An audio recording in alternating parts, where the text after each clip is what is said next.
Salam, Om Swastiastu, Namo Buddhaya dan salam kebajikan.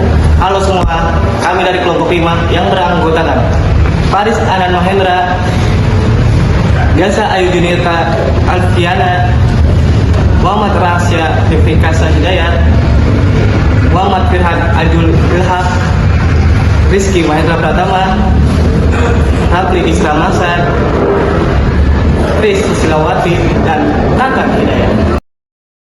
Di sini kami akan menjelaskan materi mengenai perkembangan Pancasila dalam arus sejarah. Kata Pancasila terdiri dari dua kata, yaitu Panca dan Sila, yang berarti 5 dasar negara.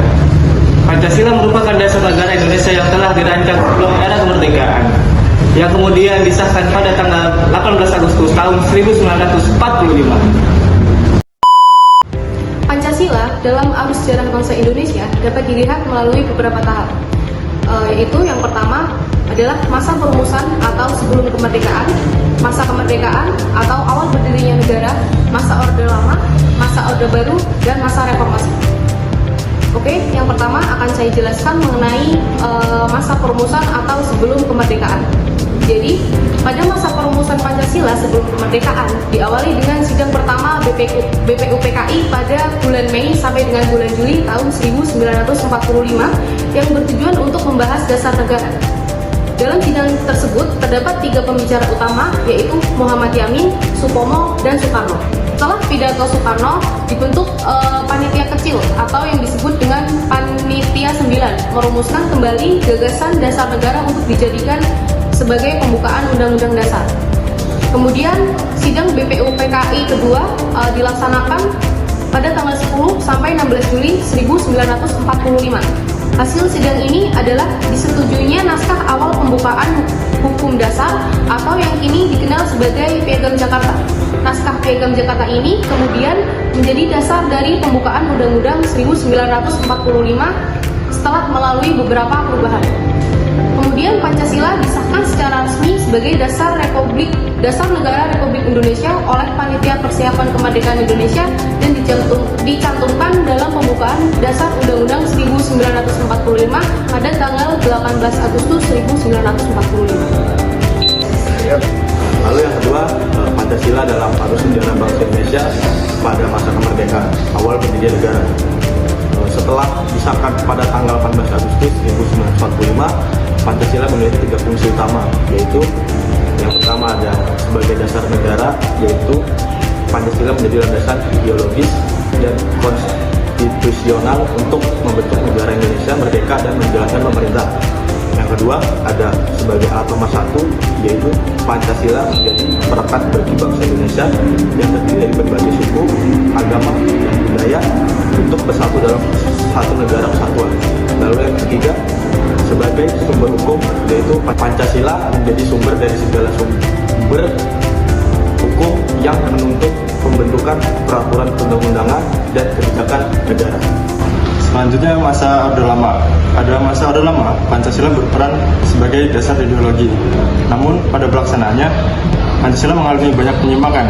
Di antaranya adalah setelah masa demokrasi liberal yang tidak stabil, banyak pergantian kabinet dan konflik ideologi terjadi. Presiden Soekarno menganggap sistem parlementer tidak cocok untuk kepribadian bangsa Indonesia. Maka pada 5 Juli 1959, Soekarno mengeluarkan dekret presiden yang berisi 1. Pembubaran konstituante, 2. Berlaku kembali UUD 1945, 3. Penegasan Pancasila sebagai dasar negara Republik Indonesia.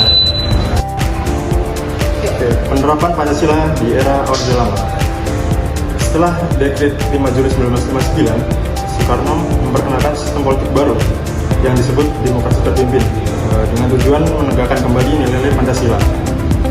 Namun dalam prakteknya, pelaksanaan Pancasila tidak sepenuhnya murni dan konsisten.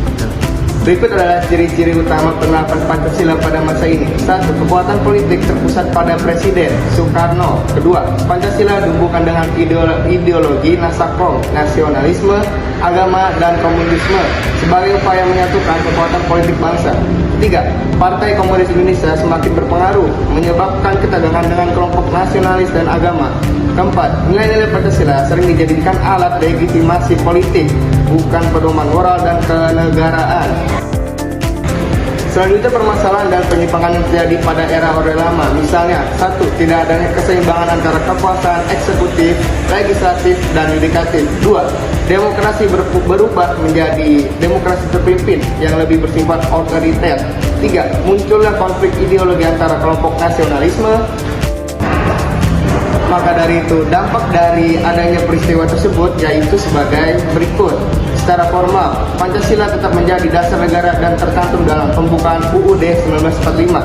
Secara praktis, nilai-nilainya banyak diselewengkan dan digunakan sebagai alat politik. Terjadi krisis kepercayaan terhadap pemerintah dan kemerosotan moral serta ekonomi.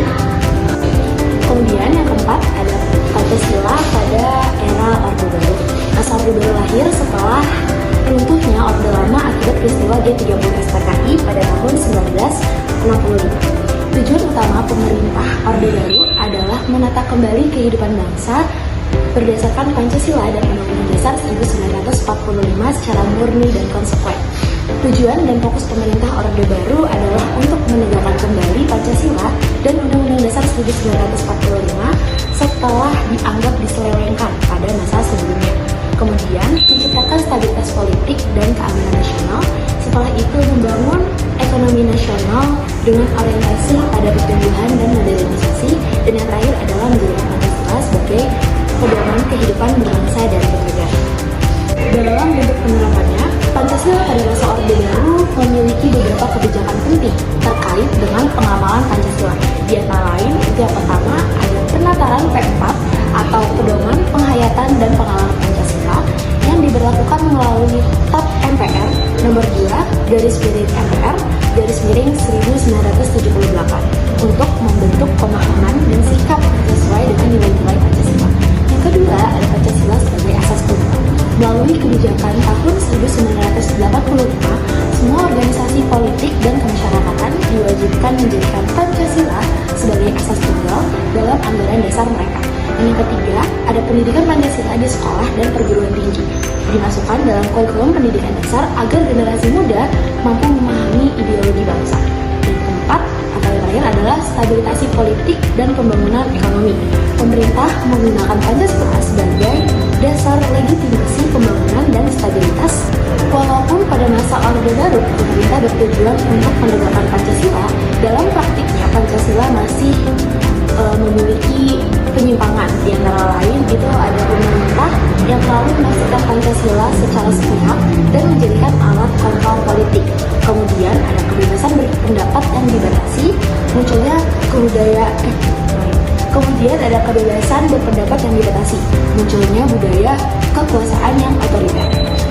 Kemudian ada nilai demokrasi pada sila keempat dan keadilan sosial pada sila kelima yang tidak diterapkan secara seimbang, dan akibatnya muncul ketimpangan sosial, korupsi, dan penyelewengan kekuasaan. Kemudian poin yang nomor 5 yaitu masa reformasi.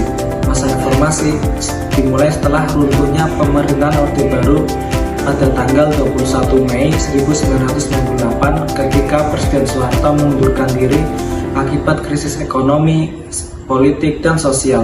Rakyat menuntut perubahan besar terhadap sistem pemerintahan yang dianggap menyimpang dari nilai-nilai Pancasila, terutama dalam hal demokrasi yang tertutup, korupsi, kolusi, nepotisme, dan pembatasan kebebasan untuk berpendapat. Tujuan utama masa reformasi adalah mengembalikan pelaksanaan Pancasila secara murni dan demokratis. Pada era ini, Pancasila pahami kembali sebagai ideologi terbuka, artinya nilai-nilainya bersifat dinamis dan dapat disesuaikan dengan perkembangan zaman tanpa kehilangan jati diri bangsa. Kemudian untuk memperkuat penerapan nilai-nilai Pancasila dilakukan berbagai reformasi dalam sistem kenegaraan, antara lain 1. Amandemen Undang-Undang Dasar 1945 sebanyak 4 kali pada tahun 1999 sampai 2002 untuk menegaskan prinsip demokrasi dan pembagian kekuasaan. Yang kedua, pembentukan lembaga negara yang baru, antara lain 1. Mahkamah Konstitusi, 2. Komisi Yudisial, 3. KPK atau Komisi Pemberantasan Korupsi, serta yang terakhir yaitu penegasan kembali prinsip checks and balance agar tidak ada penyalahgunaan kekuasaan kembali terjadi. Untuk selanjutnya, revitalisasi Pancasila di era modern. Setelah reformasi, terjadi penurunan pemahaman dan pengamalan nilai Pancasila di masyarakat karena euforia kebebasan melalui dibentuknya BPIP atau Badan Pembinaan Ideologi Pancasila pada tahun 2018 yang bertujuan untuk menanamkan kembali nilai-nilai Pancasila di kalangan masyarakat, pendidikan, dan pemerintahan. Adapun juga tantangan di masa reformasi. Meskipun demokrasi berkembang, penerapan Pancasila masih menghadapi berbagai tantangan, yaitu meningkatnya individualisme dan konflik sosial, penyalahgunaan kebebasan seperti hoaks dan ujaran kebencian, menurunnya semangat persatuan dan gotong royong, tantangan globalisasi yang membawa nilai-nilai asing yang tidak sesuai dengan Pancasila. Dari beberapa penjelasan mengenai perkembangan Pancasila, mulai dari masa perumusannya, sebelum kemerdekaan, pasca kemerdekaan, masa Orde Lama, masa Orde Baru, hingga pada masa reformasi saat ini. Pancasila memiliki fungsi sebagai dasar negara dan pedoman hidup. Meskipun dalam penerapannya masih banyak sekali penyimpangannya, Pancasila tetap memegang peran penting terhadap perkembangan bangsa Indonesia. Pada awal perumusannya, Pancasila dibuat untuk menjadi dasar perkembangan bangsa Indonesia yang berperan sebagai pengikat dari segala macam perbedaan yang ada pada bangsa Indonesia. Maka dari itu, untuk menjaga keutuhan dan peran Pancasila sebagai dasar negara, masyarakat perlu mengikuti dan memahami nilai-nilai Pancasila untuk kemudian dapat diterapkan pada kehidupan sehari-hari. Demikian presentasi kelompok 5 mengenai Pancasila dalam arus sejarah bangsa Indonesia. Kurang lebihnya mohon maaf. Wabillahi taufiq wal hidayah. Wassalamualaikum warahmatullahi wabarakatuh. Dadah.